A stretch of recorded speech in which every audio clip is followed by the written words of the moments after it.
লালপুর উপজেলা ভূমি অফিসে নামজারি ও মিসকেস সংক্রান্ত সেবা দিতে ঘুষ দাবির একটি ভিডিও সামাজিক মাধ্যমে ছড়িয়ে পড়লেও অভিযুক্ত কর্মচারীর বিরুদ্ধে তাৎক্ষণিক কোনো শাস্তিমূলক ব্যবস্থা নেওয়া হয়নি। বিষয়টি নিয়ে এলাকায় ব্যাপক চাঞ্চল্যের সৃষ্টি হয়েছে।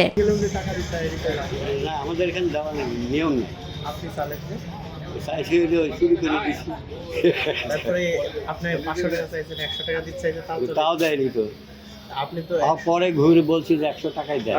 আপনার ছেলে দিছে, জালনা দিয়ে তো শোর করছে।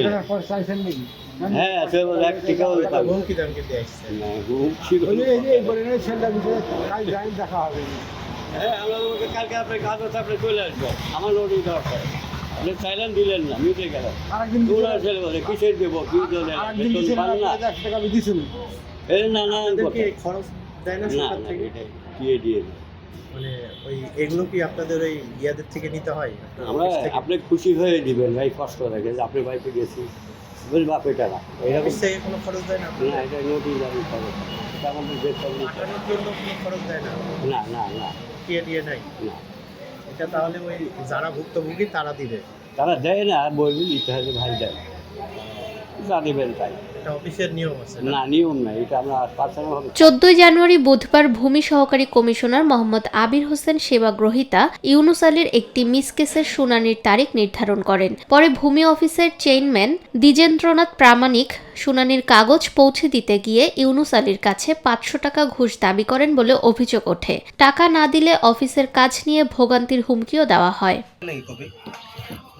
রায় তো আজকে দিলাম, তো তোমার তো তোমার রায় না, তোমার এখনো শুনানি শেষ হয়নি। না, শুনানি শেষ হয়ে গেছে, সেদিন রায় দিছে, উল্টি এবার হচ্ছে করেনি। আমি তো কারোকে টাকা দিচ্ছি না, তা তো এখন তোমার কি বলছে? এখন আবার আরেকটা ডেট দিচ্ছে। তোমার রায় তাহলে এখনো হয়নি। রায় তো হয়ে গেছে, রায় হলে কোনো দিন কারো ক্ষমতা নাই ডেট দেওয়ার। আমি তোমার বাংলা কথা শুনো, তোমার ভুল বোঝানো হচ্ছে। তো তোমরা কার সাথে যোগাযোগ করছিলে?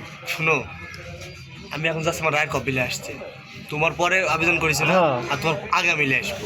তো তুমি কার সাথে যোগাযোগ তো এইটুকু যদি না পারি তাহলে কি করি? এইটুকু যদি না পারি লালপুর থেকে পরদিন ইউনুস আলী পুনরায় ভূমি অফিসে গেলে অভিযুক্ত চেইনম্যান আবারও টাকা দাবি করেন।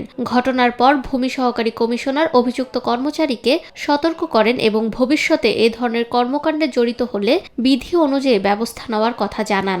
এদিকে স্থানীয়দের অভিযোগ, দীর্ঘদিন ধরেই ভূমি অফিসে দালাল ও কিছু কর্মচারীর দৌরাত্ম্যে সাধারণ মানুষ হয়রানির শিকার হচ্ছেন। অভিযোগ প্রমাণিত হওয়ার পরও শুধু সতর্ক করে ছেড়ে দেওয়ায় প্রশাসনের ভূমিকা নিয়ে প্রশ্ন তুলেছেন সচেতন মহল। নিরপেক্ষ, সত্য প্রকাশে আপোষহীন।